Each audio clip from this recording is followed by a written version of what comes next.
కేంద్ర మంత్రివర్యులు గౌరవనీయులు పెంబసాని చంద్రశేఖర్ గారు, గౌరవనీయులు ఇప్పుడే మీ అందరి దగ్గర తెలుగు భాష కోసం ఇక్కడే 3 రోజులుంటూ ఈ కార్యక్రమాన్ని జయప్రదం చేయడానికి ప్రయత్నం చేస్తున్నటువంటి శాసనసభ అధిపతి అయ్యన్న పాత్రుడు గారు, గౌరవనీయులు farmer high court judge of Andhra Pradesh, ప్రస్తుతం chairman Telangana state police complaint authority Bolusu Shivashankar Rao గారు, గౌరవనీయులు గుంటూరు మేయర్ కోవెల్మూడి రవీంద్ర గారు, గౌరవ శాసనసభ్యులు మహమ్మద్ నజీర్ గారు, ఈరోజు మీ అందరినీ చూస్తే ఇంత ఉత్సాహానికి కారకులైనటువంటి గజల్ శ్రీనివాస్ గారు, ప్రత్యేకంగా ఆయన అభినందిస్తున్నా. ఆయన ఒక ప్రెసిడెంట్గా ఈ ఆర్గనైజేషన్ బ్రహ్మాండంగా తీర్చిదిద్దారు. వారికి అదే మాదిరిగా ఆనరబుల్ సెక్రటరీ ఆంధ్ర మహాసభకి రెడ్డప్ప ద్రవిడ గారికి, అదే మాదిరిగా ఆనరబుల్ కన్వీనర్ ఆంధ్ర మహాసభకి రామచంద్రరాజు గారు, స్థానిక శాసనసభ్యురాలు గల్లా మాధవి గారు, రామాంజనేయులు గారు, ఈరోజు ఇంత ఉత్సాహంగా, మామూలుగా సినిమా ప్రోగ్రాం అంటే ఇంత ఉత్సాహం చూపిస్తారు, కానీ ఈరోజు మీరు చూస్తే 3వ ప్రపంచ తెలుగు మహాసభల కోసం ఎంత పెద్ద ఎత్తున తరలి వచ్చిన మీ అందరికీ మనస్ఫూర్తిగా అభినందనలు, ధన్యవాదాలు, మనస్ఫూర్తిగా కృతజ్ఞతలు. సంక్రాంతి కంటే ముందు వచ్చిన మన అమ్మ భాష పండుగ ఇది. మాతృభాషకు మనం ఇచ్చే గౌరవ వందనం ఈ ప్రపంచ తెలుగు మహాసభలు. ఈ మహత్తర కార్యక్రమాన్ని తలపెట్టిన ఆంధ్ర సారస్వత పరిషత్తుకు అభినందనలు. తెలుగువారి ఆత్మగౌరవాన్ని చాటి చెప్పిన శ్రీ ఎన్టీఆర్ గారి పేరున ఈ వేదికకు పేరు పెట్టినందుకు కృతజ్ఞతలు. తెలుగు భాషకు ఎంతో ఘన చరిత్ర ఉంది. వందలాది భాషలున్న మన దేశంలో కేవలం 6 భాషలకు మాత్రం ప్రాచీన హోదా లభించింది. అందులో తెలుగు ఉండడం మనందరికీ గర్వకారణం. హిందీ, బెంగాలీ, మరాఠీ తర్వాత దేశంలో ఎక్కువ మాట్లాడే భాష తెలుగు భాష. ప్రపంచం మొత్తం మీరు చూస్తే దగ్గర 10 కోట్ల మంది తెలుగు మాట్లాడుతున్నారు. ఈరోజు ఈ మీటింగ్కి 40 దేశాల నుంచి ప్రతినిధులు వచ్చారంటే వారందరికీ స్వాగతం పలుకుతున్నా. ఆంధ్రప్రదేశ్ రాష్ట్ర ప్రభుత్వం తరపున చెప్పి మరొక్కసారి విజ్ఞప్తి చేస్తున్నా, ఇలాంటి సభలు తెలుగు భాష పరిరక్షణకు, గొప్పతనాన్ని చాటేందుకు ఉపయోగపడతాయి. ఇందుకు మనస్ఫూర్తిగా ఆంధ్ర సారస్వత పరిషత్తుకి నా ధన్యవాదాలు. పెద్దలందరూ మాట్లాడారు, అనేక విషయాలు చెప్పారు. తెలుగు రచనలు అనగానే మనకు గుర్తొచ్చేది ఆది కవి నన్నయ్య. ఆయన రాసిన మహాభారతం, కవిత్రయం నుంచి అష్టదిగ్గజాల వరకు, గురజాడ నుంచి శ్రీ దాశరథి వరకు ఎందరో మహానుభావులు తెలుగు భాషకు పనిచేశారు. తెలుగు వైభవాన్ని చాటారు. పోతన భాగవతం, శ్రీనాథుడి భీమఖండం, వేమన, సుమతి, భాస్కర పద్యాలు మర్చిపోలేం. ఇప్పుడే పెంబసాని చంద్రశేఖర్ గారు చెప్పారు,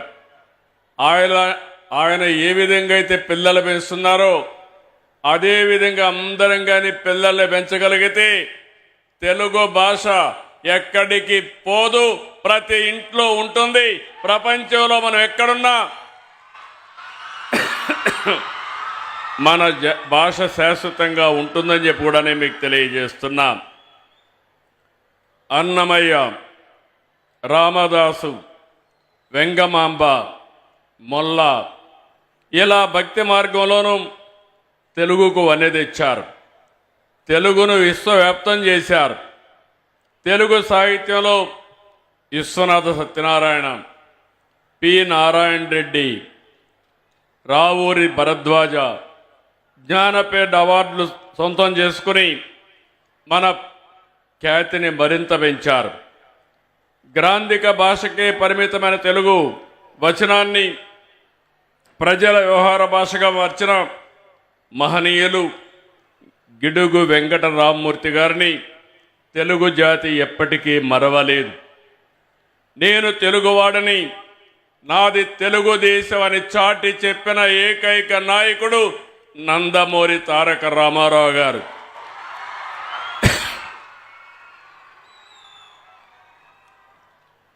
అప్పటి వరకు తెలుగు వారిని మదరాసీగా పిలుస్తూ ఉంటే, కాదు, తెలుగువారు ఒకరున్నారని, తెలుగువారి ఆత్మగౌరవాన్ని ప్రపంచానికి చాటి చెప్పిన ఏకైక నాయకుడు ఎన్టీఆర్ అని చెప్పి కూడా మరొక్కసారి గుర్తు చేస్తున్నా.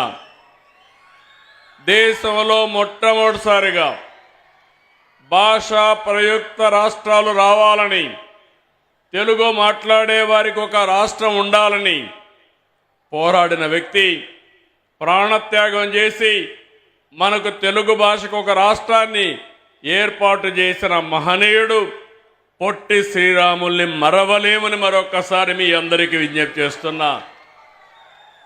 అదే సమయంలో ఆ రోజు ఆంధ్రప్రదేశ్, తెలంగాణ రెండు రాష్ట్రాలు కలవాలని ముఖ్యమంత్రిగా ఉన్నటువంటి బురుగుల రామకృష్ణరావు పదవికి త్యాగం చేసి తెలుగు జాతి ఐకమత్యం కోసం పోరాడిన వ్యక్తి. అలాంటి వ్యక్తిని మనం మరవలేమని చెప్పి కూడా నేను మీకు తెలియజేస్తున్నా. ఈనాడు పత్రిక ద్వారా తెలుగు భాషకు ఎనలేని సేవ అందించినటువంటి రామోజీరావు గారిని ఎవరు మరవలేం, జాతి మరవదని చెప్పి కూడా నేను మీకు తెలియజేస్తున్నా. నేడు వారి వారసులు మనందరం గుర్తుపెట్టుకోవాల్సిన అవసరం ఉంది. ఈ జాతి ఔన్నత్యం శాశ్వతంగా ఉండాలంటే మనం భాషను కాపాడుకోవాల్సిన అవసరం ఉంది. ఇంకో పక్క ఈ దేశం యొక్క దశ దిశ మార్చిన వ్యక్తి, ఆర్థిక సంస్కరణలు తీసుకొచ్చిన వ్యక్తి పివి నరసింహారావు గారు కూడా ఈ తెలుగు గడ్డ మీద పుట్టడం మన అదృష్టం అని చెప్పి మీ అందరికీ విజ్ఞప్తి చేస్తున్నారు. ఇటాలియన్ యాత్రికుడు నికోలో డి కాంటే తెలుగుని ఇటాలియన్ ఆఫ్ ది ఈస్ట్గా అన్నారు. తమిళ కవి సుబ్రహ్మణ్య భారతి సుందర తెలుంగై అని కీర్తించారు. మన ప్రాస, యాస, మన సందులు, సమాసాలు, మన సామెతలు, పొడుపు కథలు అన్నీ కూడా మనకే ప్రత్యేకం. అందుకే శ్రీకృష్ణదేవరాయలు ఆ రోజు చెప్పారు, దేశ భాషలందు తెలుగు లెస్స. ఇవన్నీ కూడా మన వారసత్వం. ఇంతటి ఘన చరిత్ర కలిగిన మన మాతృభాషను ప్రతి ఒక్కరూ పరిరక్షించుకోవాల్సిన అవసరం ఉంది. తమిళనాడు, కర్ణాటక, ఒరిస్సా, బెంగాల్లో కూడా తెలుగు చదివేవారు ఎక్కువ మంది ఉన్నారు. దేశంలో జాతీయ భావన పెరగాలి. ఒకరి భాషను మరొకరు గౌరవించుకోవాలి. ఇది దేశ ప్రజల మధ్య ఐక్యత తెస్తుంది. ఏ భాష తక్కువ కాదు, ఎక్కువ కాదు. మాతృభాష అమ్మతో సమానం. మాతృభాషలో చదువుకున్న వారే ప్రపంచంలో ఏదైనా చేయగలుగుతారని చెప్పి మరొక్కసారి మీ అందరికి విజ్ఞప్తి చేస్తున్నా. అమ్మ భాష లేకపోతే మన జీవితాలకు మన జాతికి అర్థమే ఉండదు. తెలుగు భాష సంస్కృతి పరిరక్షణ అభివృద్ధి కోసం అంకితమైన ఆంధ్ర సారస్వత పరిషత్ సేవలు అపూర్వమైనటి. దేశ విదేశాల నుంచి తెలుగు వారందరినీ ఒక చోట తీసుకొచ్చారు. కవి సమ్మేళనాలు, సదస్సులు, పుస్తక ప్రదర్శన, తెలుగు సంస్కృతిని సదస్సులో చాటి చెప్పారు. తెలుగు భాషాభివృద్ధి కృషి చేస్తున్న వారికి, ప్రతిభ చూపిన వారికి పూర్ణ కుంభ పురస్కారాలు, ఆంధ్రశ్రీ, ఆంధ్ర సారస్వత రత్న ఇలాంటి అవార్డులు ఇవ్వడం శుభ పరిణామం. నాడు 1911లో చెన్నైలో నాటిన చిన్న విత్తనం 1949లో హైదరాబాద్లో ఆంధ్ర సారస్వత పరిషత్తుగా ఎదిగింది. ఇప్పుడు మరింతగా విస్తరిస్తూ ఉంది. గజల్ శ్రీనివాస్, కదిమెళ్ల వరప్రసాద్, మేడికొండ శ్రీనివాస్, చక్రావధానుల రెడ్డప్ప లాంటి వారు 2017లో ఆంధ్ర సారస్వత పరిషత్తుకు మళ్ళీ ఊపిరిపోశారు. 2022లో భీమవరంలో, 24లో రాజమండ్రి, ఈసారి గుంటూరులో పెట్టారు. రాబోయే 27లో మారిషస్లో పెడుతున్నారు. వారిని మనస్ఫూర్తిగా అభినందిస్తున్నా. మీరు కోరుకున్నట్టు ఈ ప్రభుత్వం మీకు పూర్తిగా అండగా ఉంటాం, అన్ని విధాలా సహకరిస్తామని మరొకసారి మీకు హామీ ఇస్తున్నాం. హిందీ తర్వాత ఎక్కువ రాష్ట్రాల్లో ప్రజలు మాట్లాడే ఏకైక భాష తెలుగు. మాతృభాష మన మూలాలకు సంకేతం. ముందు మాతృభాష రాణిస్తే ఏ రంగంలోనైనా రాణిస్తాం. ఇంగ్లీష్ అవసరం, కానీ భాషను మరిచిపోతే మన వల్ల మనమే కోల్పోయినట్టు అవుతుంది. ఇంగ్లీష్ ఉపాధికి అవసరం. అయితే ఇప్పుడు ఇంత మునిపి చంద్రశేఖర్ గారు మాట్లాడినప్పుడు టెక్నాలజీ వల్ల ఈ భాష కనుమరుగైపోతున్నారు. కానీ నా ఉద్దేశం టెక్నాలజీ వల్ల ఈ భాషను కాపాడుకోవడానికి చాలా సులభం. రాబోయే రోజుల్లో ఇప్పుడు కొత్తగా యాప్లు వచ్చాయి. మీరు తెలుగులో మాట్లాడితే మీకు తెలుగులోనే సమాధానం ఇస్తాయి. ఏ బాధ లేదు. కనీసం టైప్ చేయడానికి తెలియని వాళ్ళు కూడా ఈ టెక్నాలజీ ఉపయోగించుకునే పరిస్థితి వస్తుంది. అలాంటి టెక్నాలజీలో మనం మనుగడ సాధించవలసిన అవసరం ఉందని చెప్పి కూడా నేను మీకు తెలియజేస్తున్నా. ఈరోజు పొట్టి శ్రీరాములు గారి పేరు మీద 85లోనే నందమూరి తారక రామారావు గారు తెలుగు యూనివర్సిటీ తీసుకొచ్చారు. విభజన తర్వాత రాజమండ్రిలో మళ్ళీ పొట్టి శ్రీరాములు తెలుగు విశ్వవిద్యాలయాన్ని ఏర్పాటు చేస్తున్నామని మీ అందరికీ విజ్ఞప్తి చేస్తున్నా. మన నాయకుల్ని మనం గౌరవించుకోవాలి. త్యాగాలు చేసిన త్యాగధనులను గుర్తుపెట్టుకుంటే అది స్ఫూర్తిదాయకంగా ఉంటుంది. ఈ సందర్భంగా నేను ఒకే ఒక విషయం మీ అందరికీ విజ్ఞప్తి చేస్తున్నాను. ఈరోజు నందమూరి తారక రామారావు గారు ఆత్మ గౌరవంతో ముందుకు పోయారు. తెలుగు జాతి ఉన్నంత వరకు గుర్తుపెట్టుకునే ఏకైక నాయకుడు నందమూరి తారక రామారావు గారు. ఇందులో అనుమానమే లేదు. ఎన్టీ రామారావు గారు ఆత్మ గౌరవాన్ని ప్రబోధిస్తే, నేను వచ్చిన తర్వాత ఆత్మ గౌరవంతో సమానంగా ఆత్మవిశ్వాసంతో ముందు పోమని ఒక పిలుపిచ్చాను. ఆ పిలుపుతో ఓసారి నాకెంతో సంతోషం. తెలుగు ఒకసారి చూస్తే తెలుగు మీద మీ మీద నాకు ఎంత గౌరవం ఉందంటే, నా జీవితంలో ఏ రాజకీయ నాయకుడికి జరగనటువంటి గౌరవం మీరు నాకు ఇచ్చారంటే నా జీవితాంతం మీకు తెలుగు వారికి రుణపడి ఉంటానని మరొక్కసారి మీ అందరికీ విజ్ఞప్తి చేస్తున్నారు.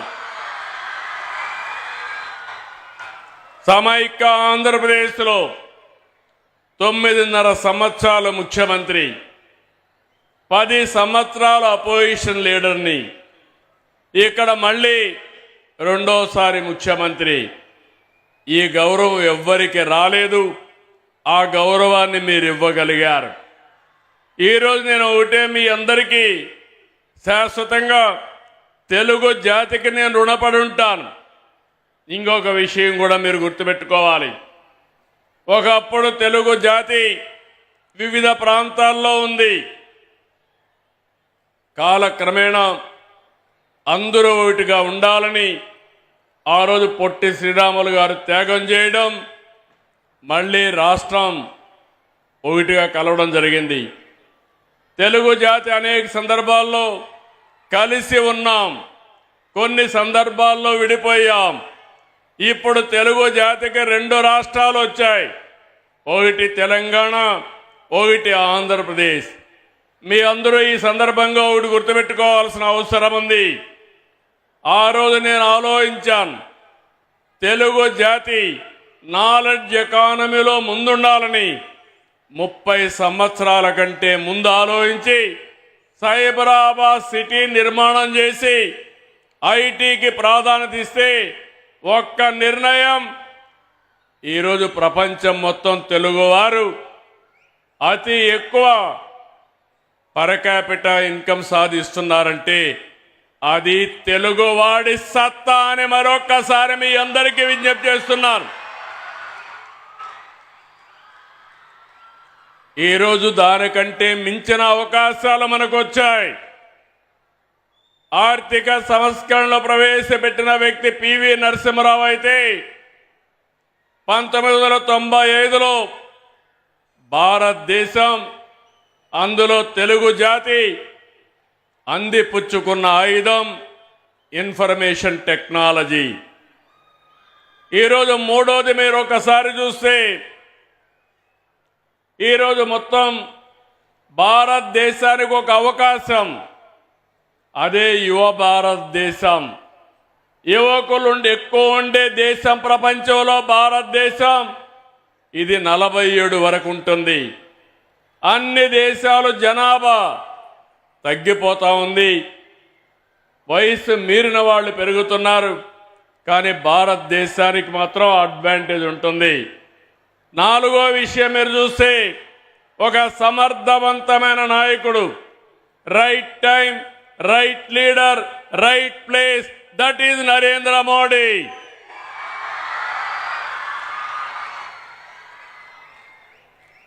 ప్రధానమంత్రి గారు వికసిత్ భారత్ పెట్టి 2047కి భారతదేశాన్ని నెంబర్ 1 స్థానంలో చేర్చాలని, ప్రపంచమంతా భారతీయులు నెంబర్ 1గా ఉండాలని ఆయన కోరిక. నేను దానికి పూర్తిగా మద్దతిస్తూనే ప్రపంచం మొత్తం అత్యంత శక్తివంతమైన జాతిగా తెలుగు జాతి ఉండాలనేది నా సంకల్పం. ఇది అసాధ్యం కాదు, ఇది సాధ్యం. ఇది జరగాలంటే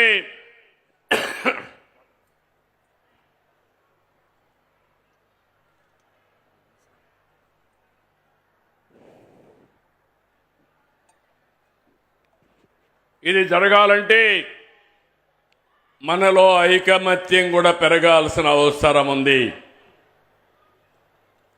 ఈరోజు మనకు 2 రాష్ట్రాలున్నా తెలుగు మనకు మాతృభాష. కలిసి ఉంటే ఎన్నో సమస్యలు పరిష్కారం చేసుకుంటూ ముందుకు పోయే పరిస్థితి వస్తుంది. నేను ముందే చెప్పాను, 30 ఏళ్లకు మునుపు ఎన్టీ రామారావు గారు ముఖ్యమంత్రి అయిన తర్వాతనే నాగార్ సాగర్లో ఉండే ఏదైతే కృష్ణా జలాల్ని ఆ రోజు ఆంధ్రప్రదేశ్కు ఉపయోగించుకోవాలని ఒక పక్క ఎస్ఎల్బీసీ తీసుకొచ్చి ఇంకో పక్క ఎస్ఆర్బీసీ తీసుకొచ్చి సాగునీటికి దారి చూపించిన ఏకైక నాయకుడు నందమూరి తారక రామారావు గారు. ఆ తర్వాత మీరు ఒక్కసారి చూస్తే నేను కల్వకుర్తి లిఫ్ట్ ఇరిగేషన్ కానీ, ఏఎంఆర్ ఎత్తిపోతుగల పథకం కానీ, నెట్టెంపాడు కానీ ఇవన్నీ కూడా పూర్తి చేశాం కృష్ణా పైన తెలంగాణ ప్రాంతంలో.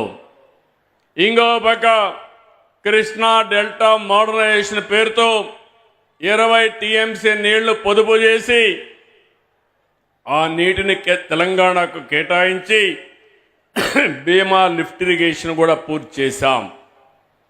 ఇంకో పక్క మీరు చూస్తే గోదావరి నదిపై గుప్తా, ఆలీసాగర్, ఇంకో పక్క దేవాదులు ఎత్తిపోతు పథకాలు కూడా చేపట్టాం.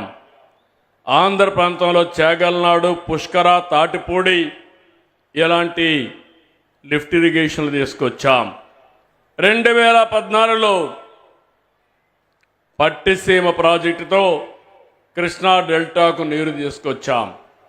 ఆంధ్రప్రదేశ్ కలిసి ఉన్నప్పుడు హైదరాబాద్ని ఒక నాలెడ్జ్ ఎకానమీగా తయారు చేసేసరికి మనం ఫౌండేషన్ ఇస్తే, విభజన జరిగిన తర్వాత హైదరాబాద్ తెలంగాణకు వెళ్ళిందని కొత్త రాజధాని అమరావతి, అదే సమయంలో పోలవరానికి మన చట్టంలో ప్రత్యేక నిధులు, ప్రత్యేకమైన హక్కు కల్పించే పరిస్థితికి వచ్చారు. ఈరోజు నేను మీ అందరికీ ఒకటి హామీ ఇస్తున్నాను. చరిత్రలో కొంతమందికి కొన్ని అవకాశాలు వస్తాయి. ఆ రోజు సైబరాబాద్ ద్వారా హైదరాబాద్ నగరాన్ని ప్రపంచ పట్టణంలో పెట్టాం. ఈరోజు అమరావతి మళ్లీ కట్టి, అమరావతి దేవతల రాజధాని, అమరావతి ప్రజా రాజధాని ఈ అమరావతి. ప్రపంచానికి ఒక నమూనాగా దీన్ని తయారు చేసే అవకాశం తీసుకుందాం. అలాంటి అవకాశం తీసుకుని ఈ రాజధాని నిర్మాణం చేస్తాం. అదే సమయంలో ఇంకొక పక్క మీరు చూస్తే నేను ఒకే విషయం మీ అందరినీ కోరుతున్నాను. పోయిన సంవత్సరం దగ్గర 6,282 టీఎంసీ నీళ్లు గోదావరి, కృష్ణాలో సముద్రంలోకి వెళ్ళాయి. గోదావరిలో నీళ్లు పుష్కరంగా ఉన్నాయి. అందుకే మీరు చూసినప్పుడు నేను ఎప్పుడు కూడా గోదావరి నీళ్లు వాడుకుంటే ఎప్పుడు నేను అడ్డు చెప్పలేదు. విభజన తర్వాత కాళేశ్వరం ప్రాజెక్టు కట్టినప్పుడు గోదావరి పైన ఎన్ని ప్రాజెక్టులు కట్టినా పర్వాలేదు, మనకు నీళ్లు వస్తాయనే ఉద్దేశంతో నేను ముందుకెళ్ళాను. గడిచిన 40 సంవత్సరాల్లో 3,000 టీఎంసీ నీళ్లు గోదావరి నుంచి సముద్రం లేకపోతున్నాయి. పోలవరం ప్రాజెక్టు పూర్తవుతుంది. కృష్ణా గోదావరి అనుసంధానం జరుగుతుంది. నా జీవితంలో ఒకటే కోరిక, ప్రపంచంలో తక్కువ నీటి వినియోగం చేసే దేశం భారతదేశం. ఎన్నో సంవత్సరాలుగా పోరాడుతున్నా, ఎన్నో సంవత్సరాలుగా ప్రయత్నం చేస్తున్నా, గంగా కావేరి కలవాలి, దేశంలో నీటి సమస్య పూర్తిగా పరిష్కారం కావాలనేది నా అభీష్టమని మరొక్కసారి మీ అందరికీ విజ్ఞప్తి చేస్తున్నాను. అదే సమయంలో ఆంధ్రప్రదేశ్లో ఉండే నదులన్నీ కలపాలి. తెలంగాణలో గోదావరి నీళ్లు కూడా వాడుకోవాల్సిన అవసరం ఉంటే వాడుకోవాలి. తెలుగు రాష్ట్రాల మధ్య విద్వేషాలు కాదు, సమైక్యత అవసరం. ఒకరినొకరు అర్థం చేసుకోవాల్సిన అవసరం ఉంది. అందరం కలిసి ముందుకు పోవాల్సిన అవసరం ఉంది. ఎంతోమంది త్యాగాలు చేశారు. ఇది రాజకీయ వేదిక కాదు కాబట్టి నేను అన్ని విషయాలు మాట్లాడను. ఐక్యత వరకే ఇక్కడ మాట్లాడతాను. మిగిలిన విషయాలన్నీ బయట చెప్తాను. కానీ నా జీవితాశయం ఒకటి, నీటి విషయంలో కానీ సహకారంలో కానీ తెలుగు వారందరూ కలిసి ఉండాలి. ప్రపంచంలో ఎక్కడున్నా మనల్ని గుర్తించేది ఏకైక భాష, అది తెలుగు భాష. ఆ భాష ముందుకు పోవాలంటే, తెలుగు జాతి ప్రపంచంలో నెంబర్ 1 కావాలంటే మనకు కూడా ఐకమత్యం అవసరం అని చెప్పి మరొక్కసారి తెలియజేస్తున్నా. దేశంలో హిందీ మాట్లాడే రాష్ట్రాలకి ఎక్కువ రాష్ట్రాలుంటే ఆ తర్వాత తెలుగు మాట్లాడే వాళ్ళకి మాత్రం దేశంలో 2 రాష్ట్రాలు ఉండడం మనందరికీ గౌరవం. ఈ గౌరవాన్ని నెక్స్ట్ లెవెల్కి తీసుకుపోవాలంటే, ఒకప్పుడు ఇజ్రాయెలీస్ జూయిష్ ఎవరైతే ఉన్నారో వాళ్ళ జనాభా 1 కోటి కూడా లేదు, కానీ ప్రపంచం అంతా కూడా ఆర్థికంగా ముందుకు పోయి అమెరికాకు పోయినా ఏ దేశానికి పోయినా శక్తివంతమైన జాతిగా జూయిష్ ఉన్నారు. 2047కి జూయిష్ను కూడా మించిపోయి నెంబర్ 1 జాతిగా తెలుగు జాతి ఉండాలనేది నా ఏకైక లక్ష్యం.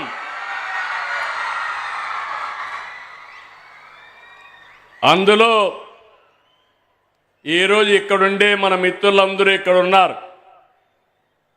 వారందరినీ అభినందిస్తున్న 3వ ప్రపంచ తెలుగు మహాసభలు.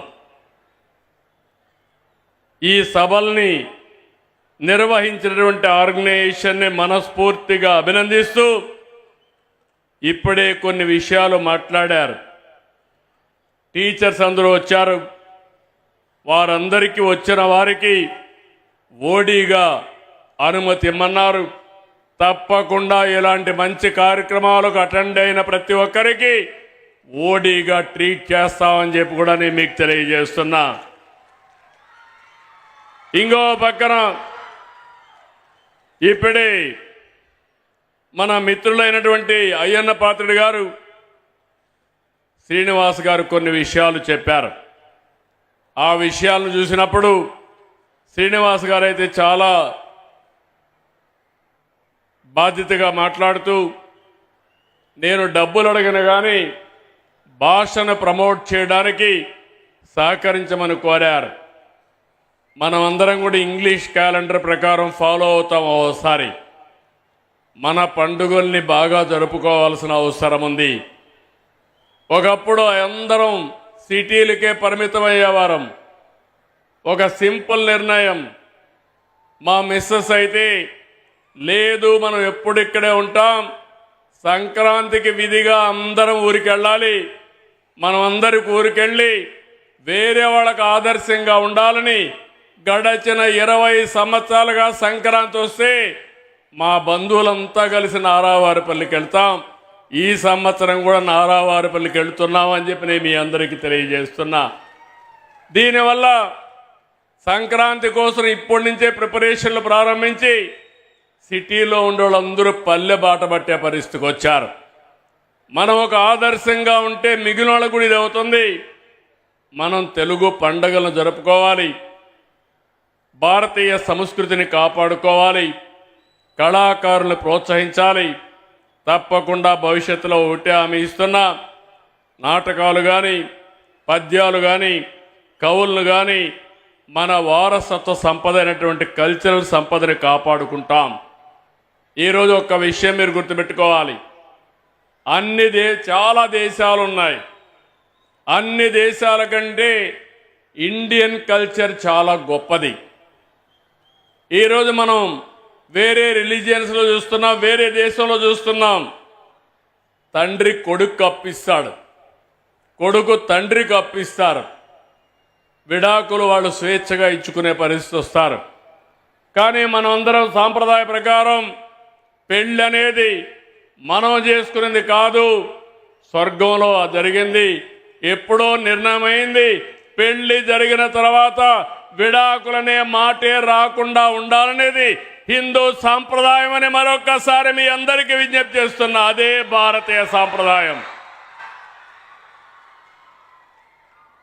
కుటుంబ వ్యవస్థను కాపాడుకునే ఏకైక దేశం భారతదేశం.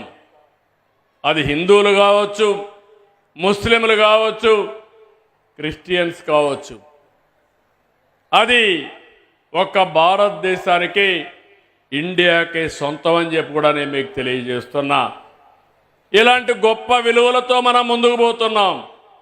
సంపద అవసరం, పేదరికం ఉండడానికి వీలు లేదు. అదే సమయంలో విలువలు లేకపోతే ఆ సంపద అంతా వేస్ట్ అని చెప్పి కూడా నేను మీకు తెలియజేస్తున్నా. ఆ విలువలను నేర్పించేది మన సంస్కృతి. ఆ సంస్కృతికి మూలం భాష. ఆ భాషను మరిచిపోతే అన్నీ కూడా మనం పోగొట్టుకున్న వాళ్ళు అవుతాం. అలాంటి భాషను కాపాడుకోవడానికి అన్ని విధాలని సహకరిస్తాను. టెంపుల్స్ విషయం మాట్లాడారు. ఇలాంటి ఆస్థాన విద్వాంసులు కానీ కవులు కానీ ఇలాంటి వాళ్ళందరిని పెట్టి గౌరవించమని ఇంకా చిన్న చిన్న విషయాలు అడిగారు. ఎక్కడైనా కల్చరల్ టీమ్స్కి వెళ్ళి కల్చరల్ ప్రోగ్రామ్స్ ఇస్తే అలాంటి వారందరికీ ఆర్టీసీ బస్సుల్లో కూడా ఉచిత ప్రయాణ సౌకర్యం ఏర్పాటు చేయమని కోరారు. తప్పకుండా మీరిచ్చిన సూచనలన్నీ గుర్తుపెట్టుకొని ఎన్ని వీలైతే అన్ని చేసి మాతృభాషను కాపాడుకోవడానికి, మన సంస్కృతిని కాపాడుకోవడానికి అన్ని విధాలా సహకరిస్తానని మరొక్కసారి మీ అందరికీ హామీ ఇస్తూ ఒక బ్రహ్మాండమైన కార్యక్రమం. మీ ఉత్సాహం చూస్తున్నా నాకు ఒకే ఒక కోరిక, ఈ రాష్ట్రంలో సంపద సృష్టించాలి,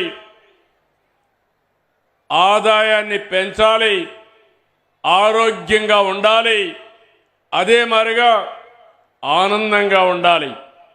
ఇవన్నీ జరగాలంటే మన వారసత్వంతోనే వస్తాయి. మన సంస్కృతి సాంప్రదాయాల్లో ఉంది.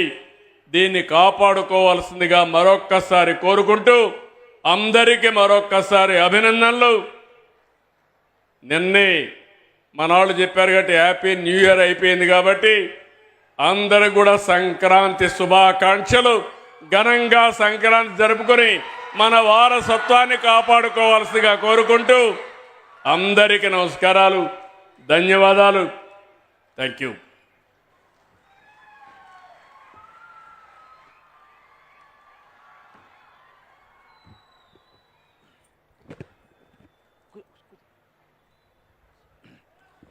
ఐదు నిమిషాల్లో కార్యక్రమం